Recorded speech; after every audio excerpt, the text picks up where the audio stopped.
For as far back as anybody can remember, humankind always loved a good fire.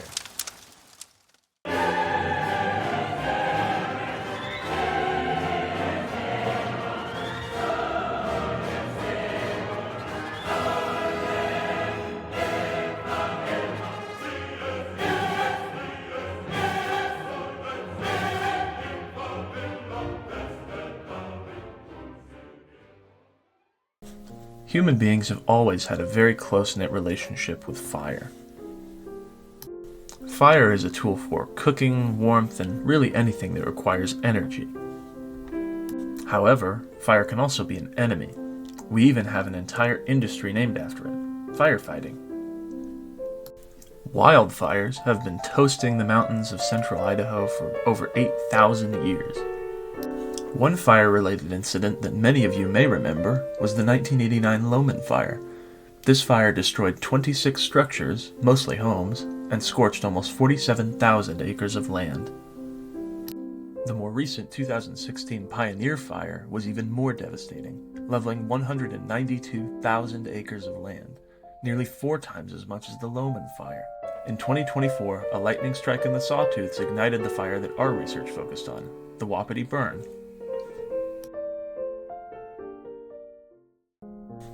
The Wapiti Fire was ignited on July 24th and was not extinguished until October. It torched 130,000 acres of land, it destroyed 8 homes, and destroyed multiple buildings around the historic Sawtooth Lodge, though luckily the main building did survive.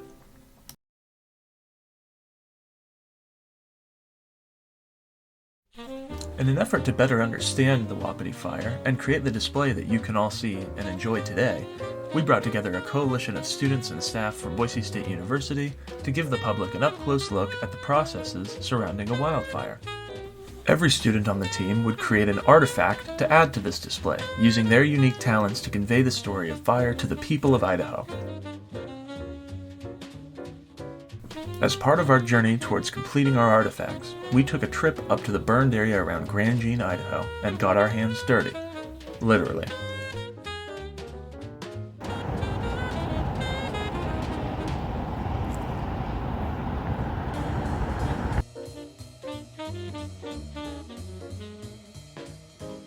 Of course, it wouldn't be a proper camping trip without our brave camping dogs, Bean and Hunter.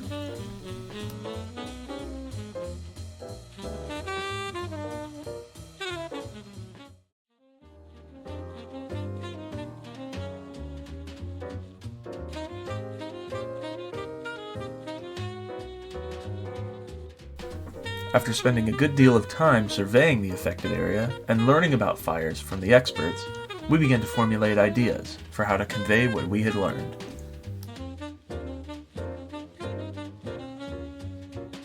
After our enlightening trip up to Grand Jean, we all felt closer to the fire than we ever had before.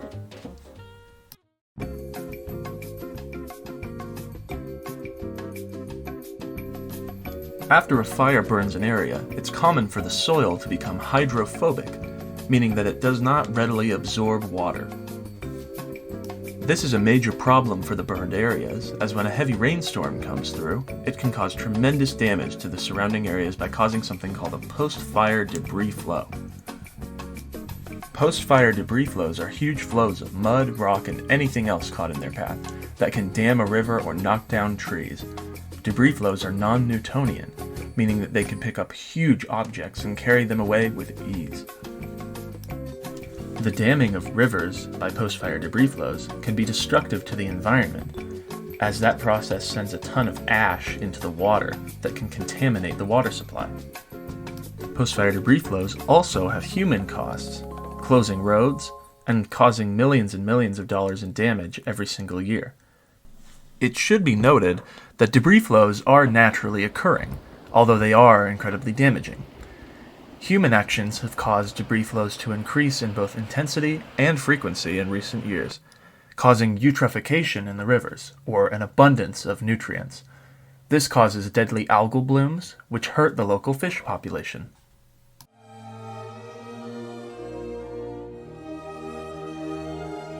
With all that we've learned about fires, debris flows, and how those flows affect the rivers, it's easy to see why wildfires could have a huge impact on human life beyond just the burn. Wildfires have been increasing in frequency and intensity in the western United States for many years now, leaving more areas burned and prone to debris flows. This might mean more highway closures, water contamination, river damming, and destruction of property in forested areas. But why might wildfires be increasing in frequency? Many scientists claim that human-caused climate change is the major factor behind the increasing frequency of fires.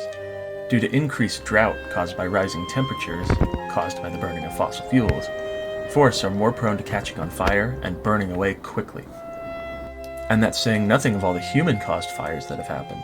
In 1992, a careless motorist ignited 7,000 acres of pristine forest near Banks, Idaho, because the car he was hauling had a flat tire. This is just one example of the many major burn incidents that have occurred due to human carelessness. All this is to say, be mindful of your behavior and how it might affect the environment, both in the wilderness and around your home. Drown your fires and be careful to limit your impact on the world around you.